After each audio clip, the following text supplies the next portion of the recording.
भारत के इतिहास में कुछ ऐसे शूरवीर हुए जिनके बारे में पढ़ने और सुनने से भीतर में एक जुनून भर जाता है। इन लोगों ने जिस तरह से मातृभूमि को सबसे ऊपर रखकर उसके मान को कभी झुकने नहीं दिया, वो हमेशा के लिए उन शूरवीर योद्धाओं को महान बना गई। लेकिन अपनी मातृभूमि की शान बचाने के लिए इन योद्धाओं को ऐसी जंग भी लड़नी पड़ी जिसमें खुद को कुर्बान करते हुए ये लोग हमेशा के लिए अमर हो गए। फिर चाहे वो शिवाजी हो या महाराणा प्रताप या रानी लक्ष्मीबाई, इन सब के साथ इतिहास का कोई ना कोई खास युद्ध भी जुड़ा हुआ है। ऐसे एक योद्धा हैं राजपुताना राजस्थान की शान महाराणा प्रताप, जिन्होंने मुगलों के खिलाफ एक ऐसा युद्ध लड़ा जिसमें बहे रक्त का लाल रंग आज भी युद्ध क्षेत्र की मिट्टी में फैला हुआ नजर आता है।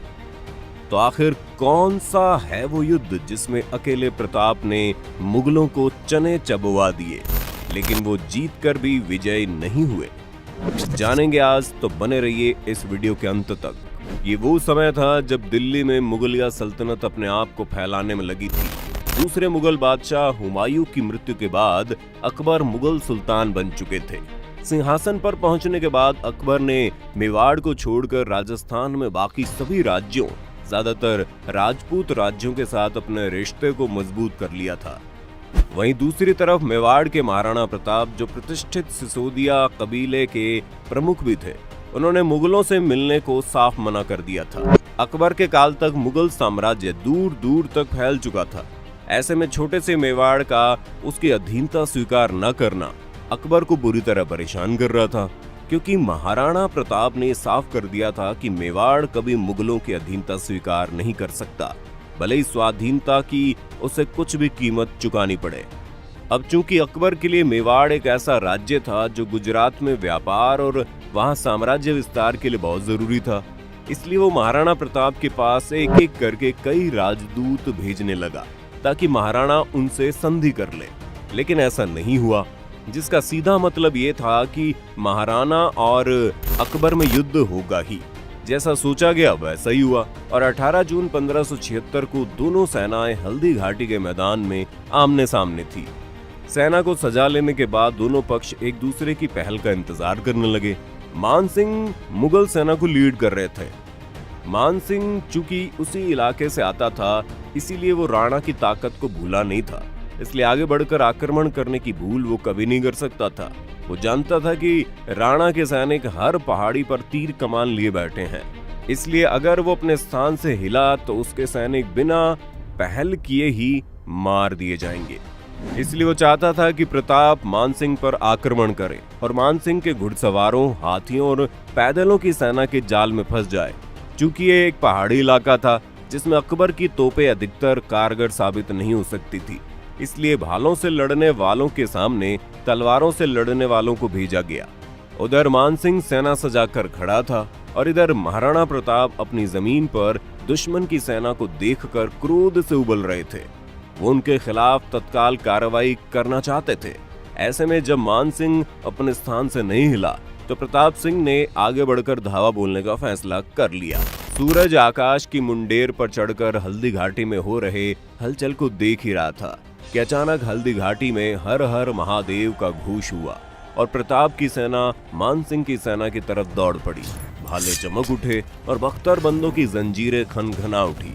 रणभेरी बजने लगी और घोड़ों ने जोर से हिनहिनाना शुरू कर दिया। हाथी भी अपनी सूंडें उठाकर चिंगाड़ उठे।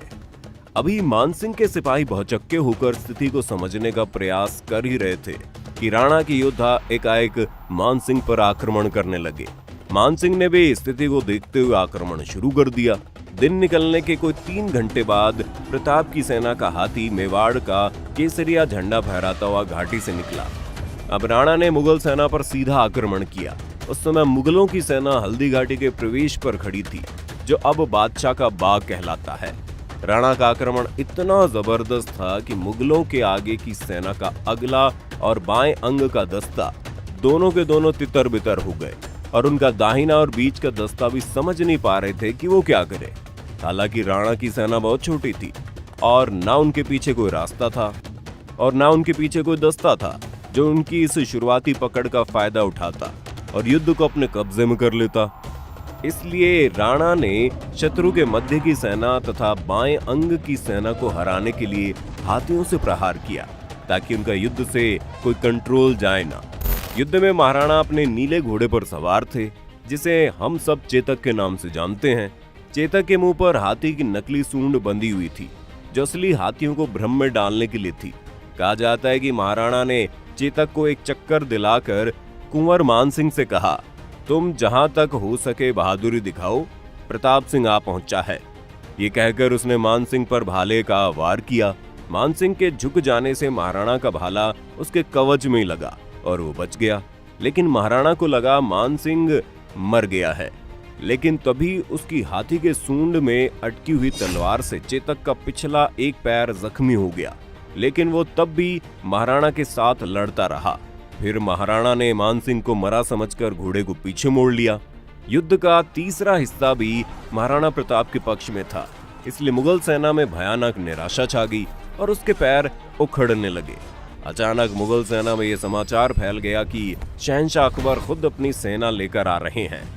अकबर के आगमन की सूचना से उत्साहित होकर मुगल सेना ने महाराणा प्रताप को चारों ओर से घेर लिया। इससे महाराणा के प्राण संकट में आ गए।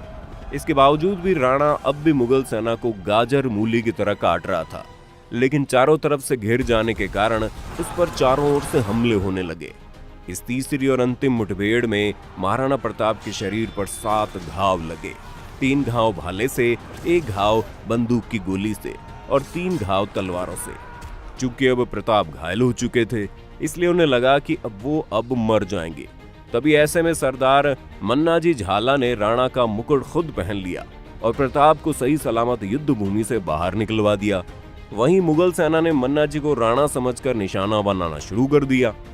फिर भी प्रताप युद्ध क्षेत्र छोड़ने को तैयार नहीं हो रहे थे, लेकिन प्रताप के स्वामी भक्त सामंतों और सैनिकों ने चेतक की बागडोर अपने हाथों में ले ली और उसका मुंह मोड़ दिया। पीछे हल्दी घाटी थी, उसमें से निकलकर वे घायल प्रताप को सुरक्षित स्थान पर ले गए। इधर युद्ध में मुगलों ने मन्नाजी झाला को प्रताप समझकर उसके संघर्ष को खत्म कर दिया और इसी के साथ उसके गिरते ही युद्ध समाप्त हो गया।